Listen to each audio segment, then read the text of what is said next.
How long can construction workers work? The human body has limits. What are they? We'll discuss that in this video today. So how long can they work? What's the right number? And what happens if they work too much? If you want to know this, then please stay with us because we're going to cover this most important topic.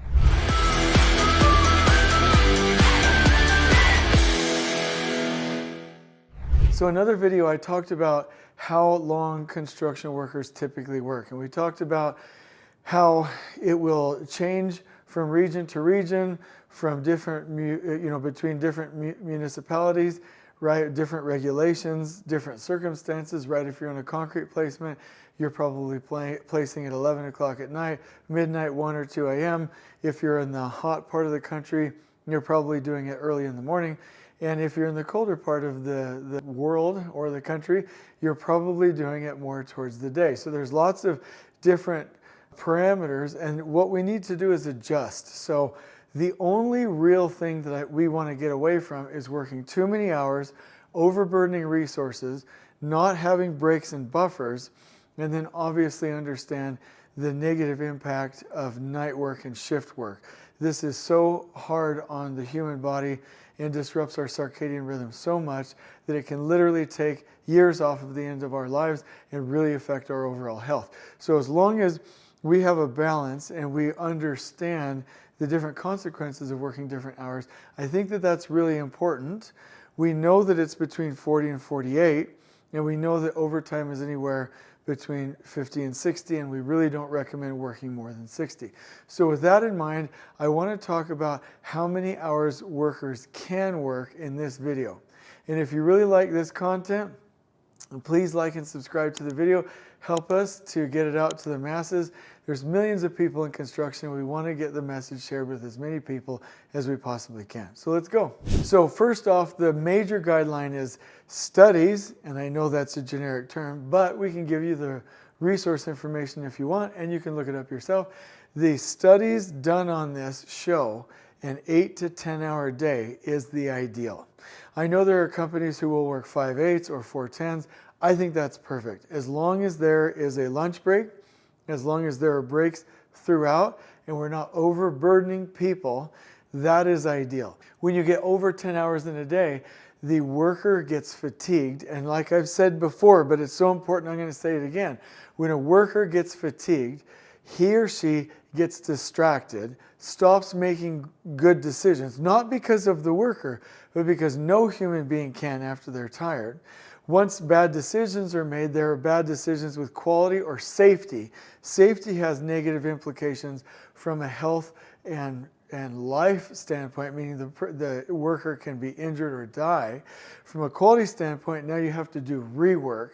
Rework distracts the entire team, takes anywhere from 2 to 12 times the original amount of time and money, and then distracts people so much that we're no longer planning work, and now we have stops when we hit problems and restarts when we're attempting to get the system back up and running.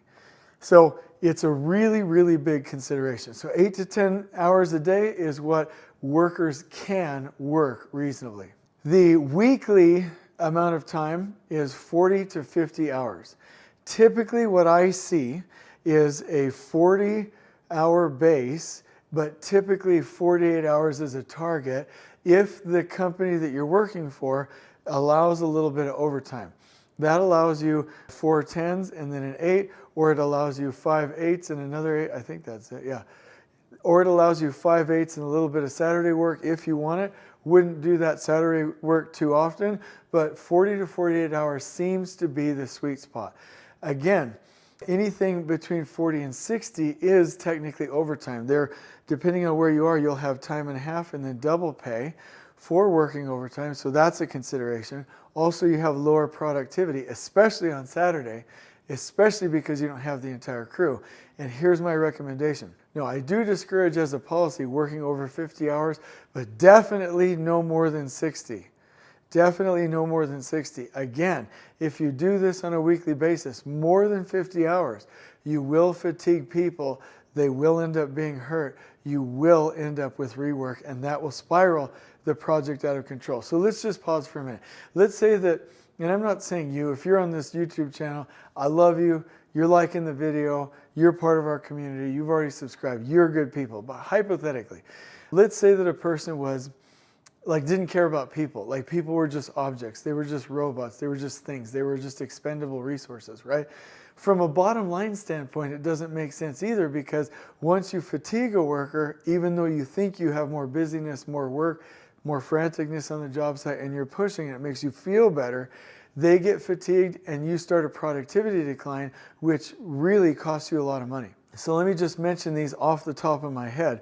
When you have workers, either too many of them and working too many hours, you have additional batching, you have context switching, you have larger team sizes, you have additional complexity in communication, you have unnecessary onboarding of additional people, which takes 7 days, you have changes in crew composition with either adding more people or working overtime. When you're working overtime, it's only effective by a small margin for about 2 to 4 weeks, 4 weeks max. When people are fatigued, they take their eye off the ball, they have rework, and then rework leads to wasting time and having stops and restarts. And then there's this decline that starts to happen, and you lose time and you lose money. And every study that we do about it shows this clearly. So let's say that you weren't somebody that really cared about people. You should at least care about it from a bottom line standpoint, because once you fatigue workers and overburden that resource, everything takes longer and you are paying more for no reason. Now, just a real quick time out. I'm always chiding against bringing out too many materials, rushing, pushing, and panicking, increasing your work in process, overutilizing the capacity of a system, and bringing out too many people and overburdening people. But that does not mean that you can't see early on in planning, hey, I'm going to need a separate, second, and maybe even on a different shift, trained, prepared, and properly oriented crew.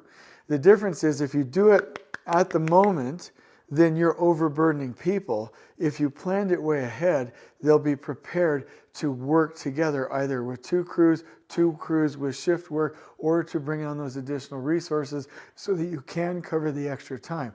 But doing it at the moment, overburdening a single resource, will lead to the productivity decline. And so I want to go through a couple of the things that you can plan on or see, which I don't want you to do, please, if you overburden resources. Number one, health issues.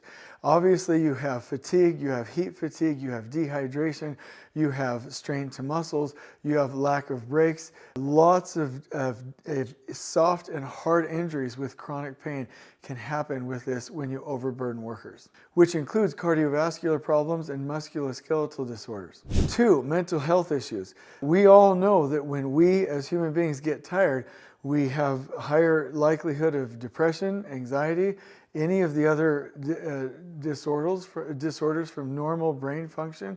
It can really affect our mental health, which affects ourselves and our families. Number 3, safety risks. Again, I've already explained that between the start of the day and 11 o'clock is the safest time for workers to work because they have mental focus and they're refreshed. After 11 o'clock, most of the injuries happen because they're tired. So when you are overburdening a resource, you're putting their bodies and their lives in jeopardy. So what can we do about it? Well, first of all, you can like and subscribe to this video because I know you love this stuff. But in all seriousness, here are some recommendations.